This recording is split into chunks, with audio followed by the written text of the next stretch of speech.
जय हिंद दोस्तों। तो क्या हाल है। मेरा नाम है विकास। इस वीडियो में क्लास 10 2023 बोर्ड एग्जाम के लिए साइंस के ऐसे मोस्ट इंपॉर्टेंट न्यूमेरिकल बताने वाला हूं जो कि बोर्ड एग्जाम में आने वाले हैं। तो वीडियो को पूरा जरूर देखना। क्वेश्चन यहां पर कहता है एक अवतल दर्पण की वक्रता त्रिज्या 40 सेंटीमीटर है। इस अवतल दर्पण की फोकस दूरी ज्ञात कीजिए। सबसे पहले मैं आपको कुछ पद बता देता हूँ। तो यहाँ पर हम एक दर्पण बनाएंगे। तो इस तरीके से आप एक गोला बना लीजिए। ठीक है, दर्पण को समझने के लिए सबसे अच्छा है कि आप एक गोला बना लीजिए। इस तरीके से आप मान लो एक गोला आपने बना लिया। ठीक है, तो यहाँ पर सही से ना बना हो तो सॉरी। अब यहाँ पर मान लो इसका ये केंद्र है। ठीक है, यहाँ पर इसका जो केंद्र होता है ना, यही जो होता है उस जो दर्पण होता है उसका केंद्र होता है, यानी वक्रता केंद्र। इसको सी से प्रदर्शित करते हैं। इसके और इसके बीच की जो दूरी होती है ये होती है हमारी मुख्य फोकस, इसको बोलते हैं। और यहाँ पर हमारा होता है ध्रुव, यानी पी होता है। आई होप आप समझ गए होंगे। तो इस तरीके से आप इस तरीके से पालिश कर देंगे तो ये क्या कहलाएगा, आपका अवतल दर्पण कहलाएगा।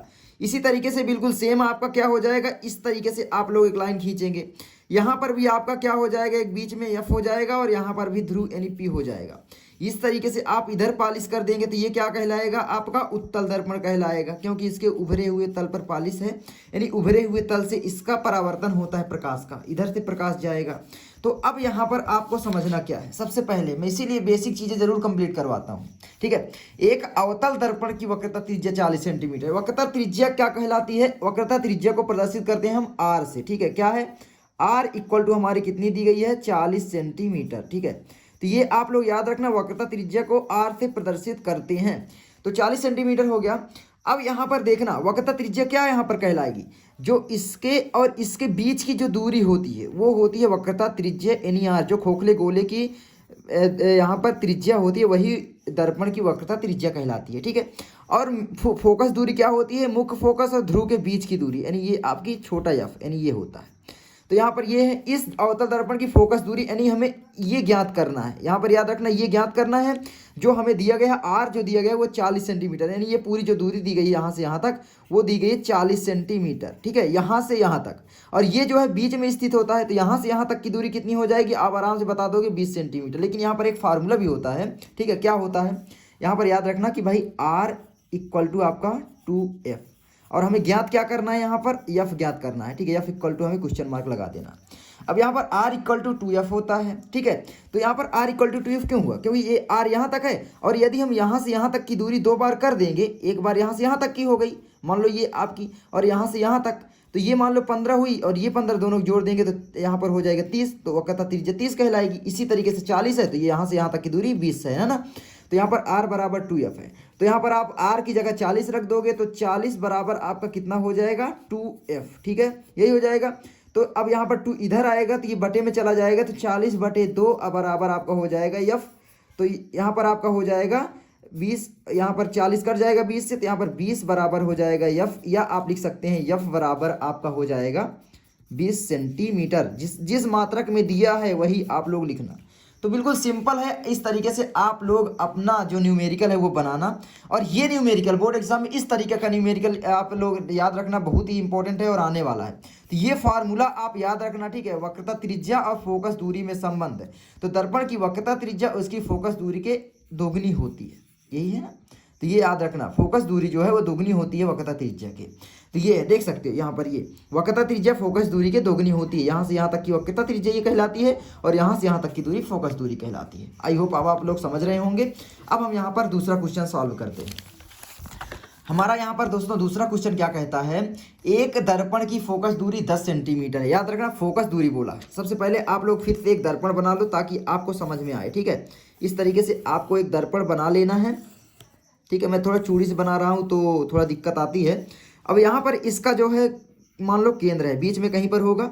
ठीक है, इस तरीके से इसका ये व्यास होता है ना। अब यहाँ पर देखो ये आपका ध्रुव कहलाता है, और इधर आप लोग पॉलिश कर दोगे तो ये कौन सा दर्पण हो जाएगा आपका, जल्दी से बताओ दोस्तों, अवतल दर्पण। ठीक है, अब यहाँ पर जो आपका है ये है आपका मुख्य फोकस यानी एफ, और ये आपका कहलाता है वक्रता केंद्र, जो गोले का केंद्र होता है। भाई जो दर्पण हमारा होता है वो क्या होता है, खोखले गोले का कटा हुआ भाग ही तो होता है गोली दर्पण। ये सारे अवतल दर्पण उत्तल दर्पण गोली दर्पण होते हैं। दर्पण कितने प्रकार के होते हैं, तो वो होते हैं 2 प्रकार के। कौन कौन से भाई, समतल दर्पण और गोलीय दर्पण। उसके बाद गोलीय दर्पण जो होते हैं वो 2 प्रकार के होते हैं, अवतल दर्पण और उत्तल दर्पण। तो अगर इधर पालिश आप लोग कर दोगे ना तो ये आपका कहलाएगा उत्तल दर्पण, तो ये आप लोग याद रखना, ठीक है। अब यहाँ पर इसमें भी इधर एफ होता है और इसमें इधर भी पी। ये आपका यहाँ तक का जो भाग हो गया, इसको अगर कट कर दोगे यहाँ से इस तरीके से, है ना, इस तरीके से कट कर दोगे तो ये जो भाग हुआ ये आपका हो गया अवतल दर्पण और ये जो भाग हुआ ये आपका हो गया उत्तल दर्पण। तो यहाँ बोला क्या है, एक अवतल दर्पण की फोकस दूरी 10 सेंटीमीटर है। यानी फोकस दूरी का मतलब मैंने आपको बताया ना कि यहाँ से यहाँ तक की दूरी, तो यहाँ से यहाँ तक की दूरी एफ जो दी गई है वो कितनी दी गई है यहाँ पर 10 सेंटीमीटर, यानी 10 सेंटीमीटर। तो यहाँ पर याद रखना जो हम फोकस दूरी को प्रदर्शित करते हैं वो यानी स्मॉल एफ यानी एफ से प्रदर्शित करते हैं, जो दिया है वो करना। तो यहाँ पर आप पहले लिखोगे हल, ठीक है। हल के बाद आप लोग क्या करोगे, सबसे सिंपल है कि भाई हमें एफ जो दिया गया है वो कितना दिया गया है 10 सेंटीमीटर, ठीक है। 10 सेंटीमीटर दिया गया है तो आप लिखना 10 सेंटीमीटर।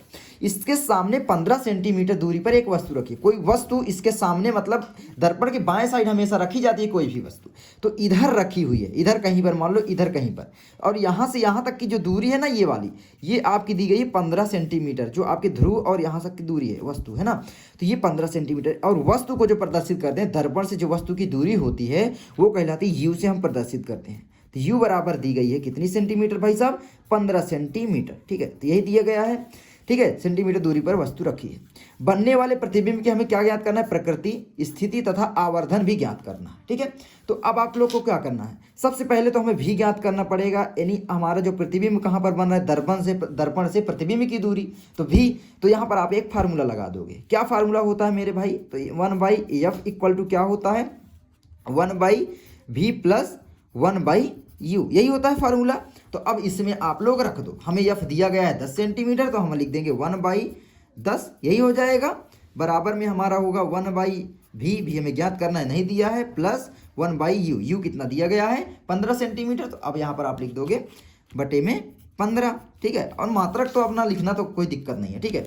अब यहाँ पर देखो 1/v दिया गया है, तो इसका पक्षांतर कर सकते हैं। तो यहाँ पर हो जाएगा 1/10, तो इधर है ही है। अब ये देखो प्लस में है 1/15, तो हम यहाँ पर बराबर के इधर लाएंगे तो क्या हो जाएगा हमारा माइनस में, यानी 1/15। लेकिन यहाँ पर क्या मिस्टेक कर रहा हूँ मैं, जानबूझकर आपको समझाना चाह रहा था। यहाँ पर मिस्टेक ये है कि जो अवतल दर्पण होती है उसकी फोकस दूरी भी निगेटिव ली जाती है, पहले से ही चिन्ह लगा दिया जाता है, और उसका यू भी निगेटिव लिया जाता है। अब आप बोलोगे ये क्यों अवतल दर्पण एफ और ये निगेटिव क्यों लिया जाता है, तो उसका कारण दोस्तों ये है, मैं आपको बता दूं कि जो फोकस दूरी होती है वो भी बाएं साइड होती है, और जो आपकी वस्तु रखी जाती है वो दर्पण की बाएं साइड रखी जाती है। आपने अगर चिन्ह परिपाटी पढ़ा होगा, आपने एक्स अक्ष और वाई अक्ष पढ़ा होगा, तो इस तरीके से कुछ रहता है, ठीक है हमारा, ठीक है। और ये हमारा वाई डैश अक्ष, ये यहाँ पर वाई अक्ष, और इसी तरीके से यहाँ पर ये वाई डैश और ये हमारा वाई अक्ष होता है। इधर ये पॉजिटिव होता है, इधर ये निगेटिव होता है ना, और इधर ये पॉजिटिव होता है, ये नीचे तरफ निगेटिव होता है। तो अब आप यहाँ पर देखो, अगर एक रेखा खींच दोगे यहाँ से, तो जो बाएं साइड होगा वो हमारा निगेटिव चिन्ह के द्वारा होगा। तो जो वस्तु रखी जाती है वो बाएं साइड ही रखी जाती है, यानी यू। और जो हमारी फोकस दूरी दर्पण की होती है, अवतल दर्पण की, वो भी हमारी बाएं साइड ही बनती है। यहाँ पर ये देखो बाएं साइड ही है, तो ये भी हमारी क्या हो जाएगी, निगेटिव मान ही रखा जाएगा, यानी एफ भी निगेटिव होगा और यू भी निगेटिव ही होगा, ठीक है। अब यहाँ पर भी हमें ज्ञात करना है, मैंने समझा दिया, आई होप आप समझ गए होंगे। अब उसके बाद यहाँ पर हम देखते हैं, तो अब यहाँ पर देखो चिन्ह आप लोग लिख दो, क्या क्या, कि भाई जो हमारा 10 दिया गया था वो भी हमारा निगेटिव ही है, ठीक है। तो यहाँ पर निगेटिव आप लोग रख देना, ठीक है, हर जगह निगेटिव लगा दो। और जो 15 है वो भी निगेटिव ही रहेगा, तो निगेटिव यहाँ पर कर दो। अब यहाँ पर देखो इक्वल टू में क्या कर दोगे, 1/v, यही होगा। अब उसके बाद दोस्तों क्या होगा, देखो माइनस माइनस प्लस हो जाएगा, ये माइनस, कितने माइनस हो गए, 3 माइनस। तो आई होप आप समझ रहे होंगे। तो यहाँ पर आप ऐसे भी कर सकते हैं कि भाई 1/-10 है ना, माइनस माइनस आपका ये प्लस हो जाएगा, प्लस 1/15। एक एक स्टेप मैं आपको बता रहा हूँ, इक्वल टू 1/v।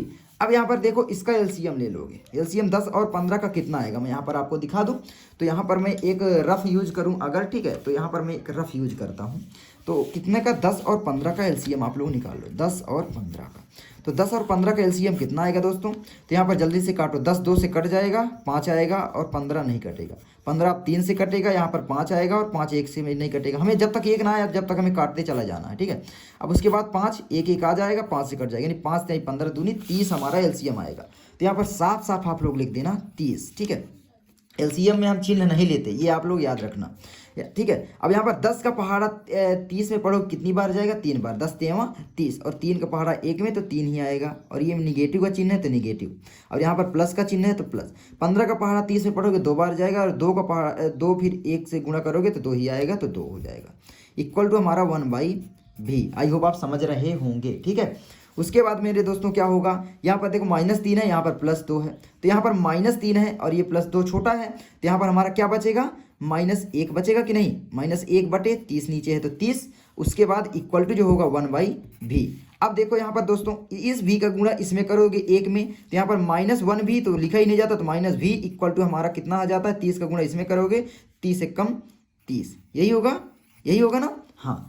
तो अब आई होप आप समझ रहे होंगे, तो हमारा v इक्वल टू हमारा कितना आ जाएगा, ये माइनस को इधर पक्षांतर कर दो तो -30। आई होप आप समझ गए होंगे, तो ये v की वैल्यू हमारी निकल आई इतनी आसानी से। अब यहाँ पर एक चीज क्या बोला है, देखो बनने वाले प्रतिबिंब की प्रकृति ज्ञात कीजिए, स्थिति तथा आवर्धन ज्ञात कीजिए। हमें अभी आवर्धन भी ज्ञात करना है, आवर्धन मतलब मैग्निफिकेशन यानी यम भी ज्ञात करना है, ठीक है, उसको मैं अभी ज्ञात करना आपको बताता हूँ। तो यहाँ पर ये 30 हमारा आ गया। अब यहाँ पर बनने वाले प्रतिबिंब की सबसे पहले प्रकृति क्या होगी, तो याद रखना प्रतिबिंब किधर बन रहा है, माइनस का चिन्ह है, तो प्रतिबिंब मतलब बाएं साइड बन रहा है। प्रतिबिंब बाएं साइड बनेगा अवतल दर्पण में तो वास्तविक होगा तो उल्टा होगा। तो प्रतिबिंब की यहाँ पर आप लोग लिख देना स्थिति, ठीक है, प्रकृति, प्रतिबिंब की प्रकृति, तो यहाँ पर लिख सकते हो प्रतिबिंब, ठीक है, की प्रकृति कितनी हो जाएगी मेरे दोस्तों, जल्दी से बताओ, प्रतिबिंब की प्रकृति क्या होगी। यहाँ पर देखो वास्तविक बनेगा सबसे पहले, तो बाएं साइड अगर प्रतिबिंब बनेगा तो वो वास्तविक ही बनेगा। याद रखना अगर प्रतिबिंब सीधा बनेगा तो वो हमेशा आभासी बनेगा, और उल्टा बनेगा तो वो प्रतिबिंब हमेशा वास्तविक बनेगा, ठीक है, और उसी को पर्दे पर प्राप्त किया जा सकता है। तो यहाँ पर देखो प्रतिबिंब की प्रकृति क्या होगी हमारी, यहाँ पर सबसे पहले तो वास्तविक होगी, है ना, वास्तविक। अब आप बोलोगे वास्तविक क्यों होगी, वास्तविक अभी बताता हूँ, ठीक है। वास्तविक अगर बनेगा तो वो हमेशा उल्टा ही होगा, ठीक है, याद रखना। और यहाँ पर प्रतिबिंब किधर बन रहा है, दर्पण के बाएं साइड, यानी दर्पण के इधर बाएं साइड, तो आप लिख दोगे दर्पण के बाईं ओर कितनी सेंटीमीटर दूरी पर, 30 सेंटीमीटर, यहाँ पर मात्रक जरूर लिख देना, ठीक है। तो 30 सेंटीमीटर दूरी पर बनेगा, ये होगा आपका, तो ये हो गया। अब हम यहाँ पर आवर्धन ज्ञात कर सकते हैं, ठीक है। आवर्धन का जो फार्मूला मेरे दोस्तों होता है वो होता है यहाँ पर यम बराबर कितना होता है, तो यम बराबर आपका होता है एच डैश बाई एच बराबर v/u, हो गया, यही होता है। तो अब यहाँ पर आप लोग आवर्धन में रख सकते हो, तो यहाँ पर एच डैश एच तो दिया नहीं गया है ना, कुछ नहीं दिया गया है, देख सकते हो, केवल ये 2 चीज़ें दी गई थी। तो अब हम यहाँ पर इसको हटा सकते हैं, तो हमारा बचेगा फार्मूला यम बराबर v/u। तो यम बराबर हमारा कितना हो जाएगा, v हमने निकाला है, v हमारा वैल्यू आया है -30, तो यहाँ पर लिख देंगे -30 अपान में u कितना आया है मेरे दोस्तों, तो u कितना आया है 15, यहाँ पर देख सकते हो 15, तो यहाँ पर हो जाएगा -15 है तो -15 सेंटीमीटर, और ये दोनों सेंटीमीटर में है तो सेंटीमीटर आप लिख सकते हो, दोनों कट करोगे तो यम बराबर हमारा बचेगा 15 दूनी 30 2, ठीक है, और माइनस माइनस भी कट जाएंगे, यम बराबर 2 सेंटीमीटर। ये हमारा आवर्धन आ गया। तो आवर्धन का मतलब होता है क्या होगा, आवर्धन का मतलब होता है जो प्रतिबिंब बनेगा वो कितनी ऊंचाई पर बनेगा, ठीक है। तो ये है कितना लंबा बनेगा, तो 2 सेंटीमीटर, तो ये बोला गया है उसका, वो 2 सेंटीमीटर आवर्धित बनेगा, ठीक है, आवर्धित। तो ये इतना सरल सा क्वेश्चन था। आई होप आपको दोस्तों ये वीडियो अच्छी लगी होगी। मैं जल्द ही और भी न्यूमेरिकल लाने वाला हूँ, 3, 4 और 5। वीडियो लंबी हो जाएगी, इसीलिए मैं सोच रहा हूँ कि अगले वीडियो में आपको बता दूँ, ठीक है। तो आई होप आप लोग हर चीज़ समझ गए होंगे। आपको कुछ नहीं करना दोस्तों, एक सबसे पहले आपको दर्पण बनाना और कल्पना करना, ठीक है। एक दर्पण जो भी बोले इस तरीके से गोला खींच के आप एक दर्पण बना लो, इस तरीके से यहाँ पर आप ध्रुव बना दो, यहाँ पर वक्रता केंद्र हो जाएगा, यहाँ पर एफ हो जाएगा। अब यहाँ पर सबसे पहले टर्म याद रखना हमेशा न्यूमेरिकल करने के लिए कि भाई हमारा जो ध्रुव होगा और वक्रता केंद्र, इसके बीच की जो दूरी होती है वो कहलाती है आर, यानी यहाँ से यहाँ तक की कितनी दूरी है भाई, यहाँ से यहाँ तक आप चलोगे जब तो कितनी दूरी आप लोग तय करोगे, वही यहाँ पर है हमारी वक्रता त्रिज्या, यानी जो दर्पण की त्रिज्या होती है, दर्पण जो गोले की त्रिज्या होती है, क्योंकि जो दर्पण होता है वो खोखले गोले का भाग ही होता है, तो यहाँ पर हो गया। और जो हमारी फोकस दूरी होती है वो होती है एफ, ये यहाँ से यहाँ तक की दूरी, ठीक है, यानी दर्पण के मुख्य फोकस और ध्रुव के बीच की दूरी। इतने ही टर्म आपको याद रखने हैं, यही बच्चे कंफ्यूज हो जाते हैं। तो भाई आप बनाना सीख लोगे तो आप लोगों को समझ में आ जाएगा। आई होप आपको ये वीडियो अच्छी लगी होगी। अगर अच्छी लगी तो प्लीज़ वीडियो को लाइक करना, चैनल पर नए यार तो सब्सक्राइब करना, बेल घंटी दबाना। और मैं जल्दी और भी न्यूमेरिकल कराने वाला हूँ। किस तरीके से आपको न्यूमेरिकल पसंद आया कि नहीं आया कमेंट कर सकते हो। जो भी मुझसे सुधार हो सकता है मैं करने की कोशिश करूँगा। ठीक है, कमेंट जरूर करना। तो मैं मिलता हूँ आपसे अगली वीडियो में। जय हिंद।